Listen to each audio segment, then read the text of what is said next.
है भाई। आज का हमारा टॉपिक है एप्लीकेशन ऑफ डायमेंशनल एनालिसिस। तो डायमेंशन की एप्लीकेशन क्या थी? देखो हमने लास्ट लेक्चर में पढ़ा था कि डायमेंशन क्या चीज है, dimension for a physical quantity कैसे निकालते हैं, वो कैसे हेल्पफुल होता है। तो आज है कि इस डायमेंशन से हमें क्या क्या यूजफुलनेस है इसकी, मतलब हमें क्या क्या मिल सकता है। तो पहला इसका यूज इस प्रकार है कि conversion of one system to another.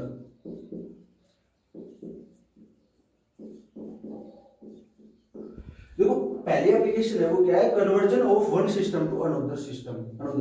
एक सिस्टम से दूसरे सिस्टम में कोई क्वांटिटी चेंज करनी है तो इसके साथ विद डायमेंशन अप्रोच हम इजीली कर सकते हैं।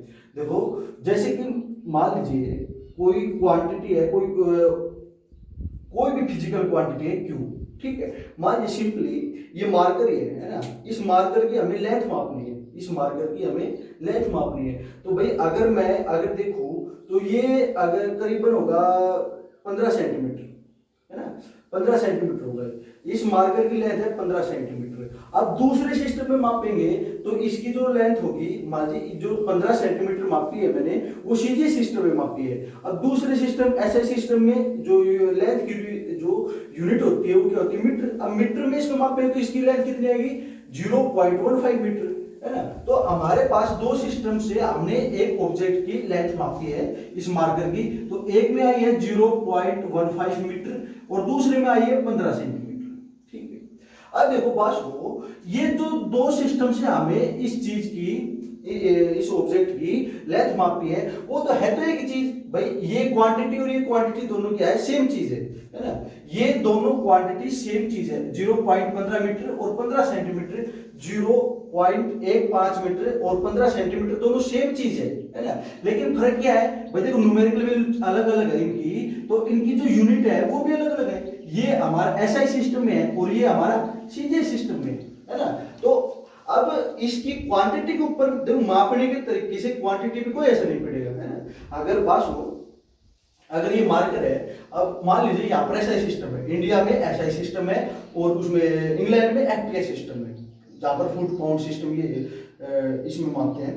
तो अगर देखें तो अगर इसको यहाँ पर माप रहे हैं और वहां पर माप रहे हैं, देखो यहाँ पर मान लीजिए इंडिया में ऐसा यूनिट है, जो एसआई सिस्टम है वो ज्यादा फेमस है, तो हम इसको मीटर में मापेंगे। और मान लीजिए जो इंग्लैंड है, इंग्लैंड कंट्री है, उसमें जो एफपीएस सिस्टम है वो ज्यादा प्रचलित है, ठीक है, तो वो लोग इसको फुट में मापेंगे। अब उनकी जो कैलकुलेशन आएगी, मतलब वो जो बताएंगे इसकी लेंथ और हम जो बताएंगे उसकी लेंथ, इसकी लेंथ इस मार्कर की, वो दोनों अलग अलग होगी, लेकिन इसकी क्वांटिटी तो सेम है ना भाई। क्वांटिटी सेम है, numerical value and unit system से हम, न्यूमेरिकल वैल्यू अलग चीज हो सकती है, अगर हम यूनिट अलग अलग है तो न्यूमेरिकल वैल्यू अलग अलग हो सकती है, लेकिन क्वांटिटी तो सेम होगी। यहाँ भी मार्कर की वही लेंथ होगी जो वहां पर है। तो ये जो Q है ये डिनोट कर रहा है क्वांटिटी ऑफ ए ऑब्जेक्ट, ठीक है। क्वांटिटी ऑफ ऑब्जेक्ट या फिर कोई फिजिकल क्वांटिटी की का न्यूमेरिकल वैल्यू या फिजिकल क्वांटिटी की मैग्नीट्यूड है, कुछ भी है, Q है मतलब, ठीक है। तो अब N1 और U1, एक सिस्टम है U1, ये जो U1 है ये मतलब यूनिट सिस्टम है, और N1 है उस ऑब्जेक्ट की लेंथ या उस ऑब्जेक्ट की क्वांटिटी, या N1 है न्यूमेरिकल वैल्यू, N1 है न्यूमेरिकल वैल्यू और U1 है अपना सिस्टम, यूनिट सिस्टम, और N1 है न्यूमेरिकल वैल्यू, ठीक है। अब देखो बात सुनो भाई, अब दूसरे तरीके से मापेंगे इसको, दूसरे तरीके से मापेंगे तो मान लीजिए न्यूमेरिकल वैल्यू अलग आई, N2 आ गई, और जो सिस्टम हमें दूसरा लिया है वो क्या है, U2 है। लेकिन ये दोनों चीज क्या होगी, अलग, दोनों चीज क्या होगी, सेम होगी। जैसे मैंने अभी एग्जांपल लेके बताया कि इस मार्कर की अगर लेंथ मापे तो अगर सीजीएस में मापते हैं तो सेंटीमीटर में आएगी, है ना, 15 सेंटीमीटर। अगर एसआई में मापते हैं, मीटर में मापते हैं, तो इसकी लेंथ आई है 0.15 मीटर, ठीक है। लेकिन दोनों चीज है तो सेम, दोनों सेम चीज है। तो इस प्रकार अगर हमें एक सिस्टम से दूसरे सिस्टम में जाना होता है तो हमें इसका डायमेंशन कैसे यूज करते हैं, तो वो चीज देखते हैं।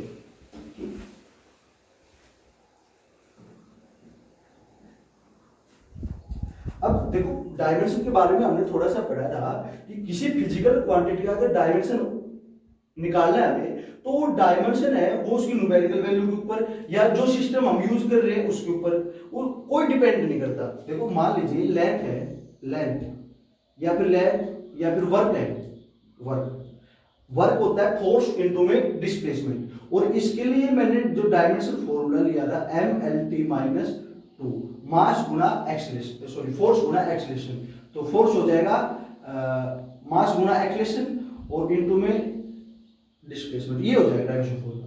तो dimension formula for work is m1l square और t माइनस स्क्वायर, है ना।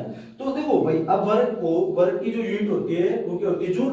अब उस वर्क को आप सीजीएस में माप रहे हो, सीजीएस में माप रहे हो, अर्ग में या फिर एसआई में माप रहे हो, तो उसका डायमेंशन फॉर्मूले पर कोई इफेक्ट नहीं है। देखो वर्क का डायमेंशन फॉर्मूला हमेशा क्या रहेगा, यही होगा ना। वर्क का डायमेंशन फॉर्मूला क्या रहेगा, यही होगा। यूनिट चेंज हो सकती है, अगर आप एसआई में माप रहे हो तो यूनिट क्या होगी, जूल। अगर आप सीरीज में माप रहे हो तो यूनिट क्या हो जाएगी, अर्ग। ठीक है, तो डायमेंशन फॉर्मूला क्या रहेगा, सेम रहेगा। तो इसी प्रॉपर्टी को यूज करके देखो, इसका एक यूज है, क्या यूज है देखो। मान लीजिए एक फिजिकल क्वांटिटी है Q, है ना, उसको जब U1 सिस्टम से मापा गया तो न्यूमेरिकल वैल्यू आई N1। ठीक है, जब उसको दूसरे सिस्टम से मापा गया तो उसकी न्यूमेरिकल वैल्यू आई N2 और U2 was the second system. ठीक है, तो दोनों चीज क्या रहेगी, सेम रहेगी। तो हम ऐसे लिख सकते हैं N1 U1 is equal to N2 U2, ये लिख सकते हैं। अब हमें N2 निकालना है, N1 हमें पता है, U1 हमें पता है, U2 पता है, तो N2 निकालना है। तो N2 क्या हो जाएगा भाई, N2 हो जाएगा N1 U1 अपॉन में U2, ये हो जाएगा N1 U1 अपॉन में U2, that is the second numerical value for second unit system. ठीक है, अब देखो N2 की वैल्यू क्या है, देखो N2 और N1 तो एक कांस्टेंट रहेंगे, है ना, कांस्टेंट वैल्यू होगी, एग्जैक्ट नंबर होंगे। U1 U2 क्या रहेंगे, U1 U2 रहेंगे अपने यूनिट सिस्टम। तो अगर पहले सिस्टम में देखें तो मान लीजिए ये जो Q फिजिकल क्वांटिटी है, इसके लिए डायमेंशन फॉर्मूला आया M1A L1B और T1C। ठीक है, A B C are the dimension of physical quantity Q। ठीक है, अब मैंने बताया था कि किसी फिजिकल क्वांटिटी का यूनिट सिस्टम चेंज करने से उसका डायमेंशन चेंज नहीं रहेंगे। मतलब इसके डायमेंशन अगर हम मान के चल रहे हैं कि A B और C है ना, देखो M1 की पावर A है, L1 की पावर B है, T1 की पावर क्या है, C है, तो A B C ही रहेंगे उसके। ठीक है, अब दूसरे सिस्टम से देखिए, अगर दूसरा सिस्टम है U2 सिस्टम, यूनिट सिस्टम दूसरा U2 है, तो उसकी वजह से जो डायमेंशन आएगा वो M2 हो जाएगा, A L2B T2C। ठीक है, तो ABC क्या रहे same, M1 L1 T1 M2 L2 और T2, ये चेंज हो गई। देखो मेन बात क्या है, देखो मेन बात ये है कि कोई फिजिकल क्वांटिटी है, अगर उसको मापने के लिए हम अलग अलग सिस्टम यूज कर रहे हैं तो वो फिजिकल क्वांटिटी चेंज नहीं होगी। भाई मान लीजिए मैं लेंथ को एक बार मीटर में मापता हूँ, एक बार सेंटीमीटर में मापता हूँ, है ना, तो लेंथ ही रहेगी, या फिर लेंथ में मास वाले गुना चाहिए, नहीं आएंगे, लेंथ तो लेंथ ही रहेगी ना। ऐसे थोड़ी है लेंथ। अब लेंथ का जो डायमेंशन फॉर्मूला होता है वो होता है M0 L1 और T0, है ना। अब उसको अगर ऐसे सिस्टम में मापते हैं तो उसका डायमेंशन फॉर्मूला है M0 L1 और T0, और सेंटीमीटर में मापेंगे तो उसका M1 L1 T1 हो जाएगा, नहीं होगा, वही रहेगा। तो डायमेंशन फॉर्मूला क्या रहेगा, सेम रहेगा। तो A B C हमारे क्या रहेंगे, सेम रहेंगे। चेंज क्या हो सकते हैं, M1 L1 T1 M2 L2 T2। ठीक है, तो ये बात ध्यान रखिए। तो अब इस चीज को अगर देखें तो N2 की वैल्यू क्या आ जाएगी भाई, N2 क्या हो जाएगा N1 M1 अपॉन में M2 A, या फिर एक बार ऐसे लिख देता हूं,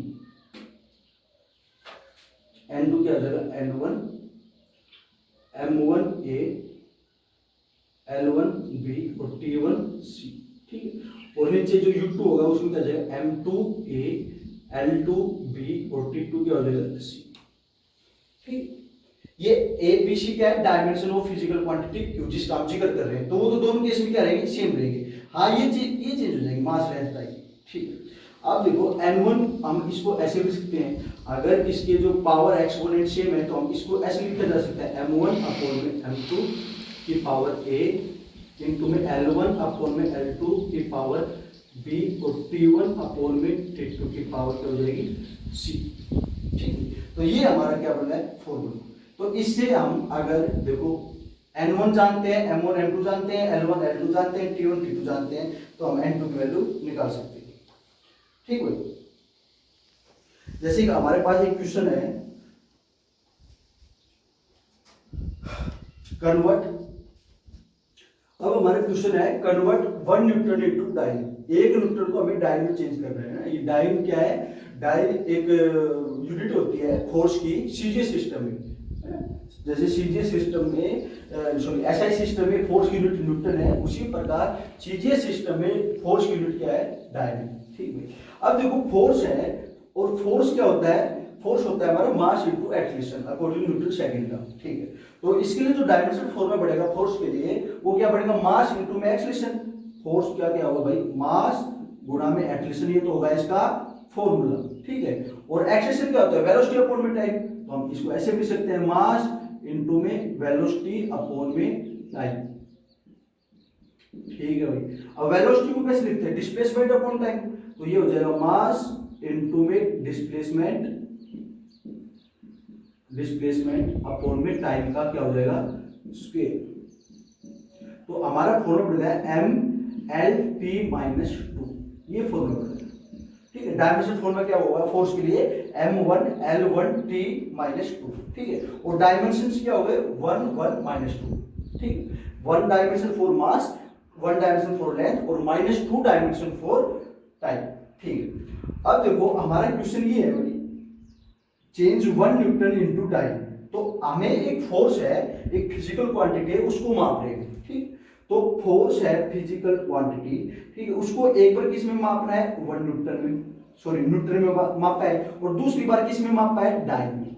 ठीक है, अब 1 न्यूटन कितना डाइन होता है, मतलब 1 न्यूटन में कितने डाइन होते हैं, जैसे 1 मीटर में 100 सेंटीमीटर होते हैं। मीटर कौन सी यूनिट है, एसआई सिस्टम की, और सेंटीमीटर सीजीएस की। तो अब यहाँ पर 1 न्यूटन में कितने डाइन होंगे, है ना, तो वो निकालना है। तो ये इसका नाम रख दिया हमने N2 डाइन। हमने मान लिया कि 1 न्यूटन में N2 डाइन होंगे। देखो हमने कहा था ना पिछले काफी थोड़ी देर पहले बात की थी कि Q equal to N1 U1 और इक्वल टू क्या होगा N2 U2, मतलब जो क्वांटिटी रहेगी वो सेम रहेगी। अब U1 मानिए U1 क्या है न्यूटन और U2 क्या है डाइन, तो N1 की वैल्यू क्या है 1 और N2 की वैल्यू हमें निकालनी है। ठीक है, तो सिमिलरली क्या हो जाएगा, इसके लिए फॉर्मूला क्या बनेगा, N2 क्या हो जाएगा, N1 इनटू में M1 अपॉन में M2 A, L1 अपॉन में L2 की पावर B, और T1 अपॉन में T2 की पावर C। ठीक है, अब ABC क्या है, यहाँ पर डायमेंशन है, ABC आर द डायमेंशन। तो ABC डायमेंशन, तो ABC की वैल्यू क्या है 1 1 माइनस 2। ठीक, तो M1 क्या है, M1 is the mass in U1 system. तो U1 सिस्टम कौन सा है भाई, न्यूटन, और न्यूटन जो यूनिट होती है फोर्स की वो एसआई सिस्टम में होती है। तो एसआई सिस्टम में मास क्या होगा, केजी में, सिंपल सी बात है। और N1 की वैल्यू क्या है 1। देखो हमें क्या करना है, 1 न्यूटन को डाइन में चेंज करना है बेटा। तो जो पहला जो सिस्टम है वो न्यूटन, पहले सिस्टम में फोर्स यूनिट क्या है न्यूटन, तो हमें पता चल रहा है कि कौन सा सिस्टम है, एसआई सिस्टम। दूसरा सिस्टम है डाइन, दूसरा सिस्टम है डाइन, और डाइन है वो क्या है, न्यूटन सॉरी फोर्स की सीजीएस यूनिट है। तो पहला सिस्टम हो गया हमारा एसआई और दूसरा सिस्टम क्या हो गया हमारा सीजीएस। ठीक है, और कितने न्यूटन को डाइन में चेंज करना है, 1 न्यूटन को। तो इसकी जो न्यूमेरिकल वैल्यू है वो क्या है 1, तो N1 की वैल्यू क्या हो जाएगी 1। ठीक भाई, अब देखो जो पहला जो सिस्टम है M1 L1 T1, वो वहां पर क्या होगी, ऐसा यूनिट में मास लेंथ टाइम होगी। तो ऐसा यूनिट में मास किस में होता है भाई, केजी में होता है, तो केजी। और M2 क्या है, मास इन सीजे सिस्टम। तो सीजे सिस्टम में मास किस में होता है, ग्राम में। तो यहाँ पर क्या हो जाएगा ग्राम, इसकी पावर A, और A क्या है हमारा 1, A हमारा क्या है 1। ठीक भाई, अब दूसरी बात आई बेटा L1 अपॉन में L2। अब L1 क्या है, लेंथ इन एसआई सिस्टम। तो एसआई सिस्टम में जो लेंथ मापी जाती है किस में मापी जाती है, मीटर में। किसमें मापी जाती है, मीटर में, और ये किसमें मापी जाती है, सेंटीमीटर में, सिंपल सी बात है। और डायमेंशन क्या है, लेंथ का 1 इस यूनिट में। ठीक है, टाइम किसमें मापा जाता है, ऐसा यूनिट में, सेकंड में, सिंपल सी बात है, ये सेकंड में, और इसमें भी सेकंड में। पावर कितनी है -2, होगी बात बन गई। अब देखो केजी अपॉन में जी, देखो 1 किलोग्राम में कितने ग्राम होते हैं,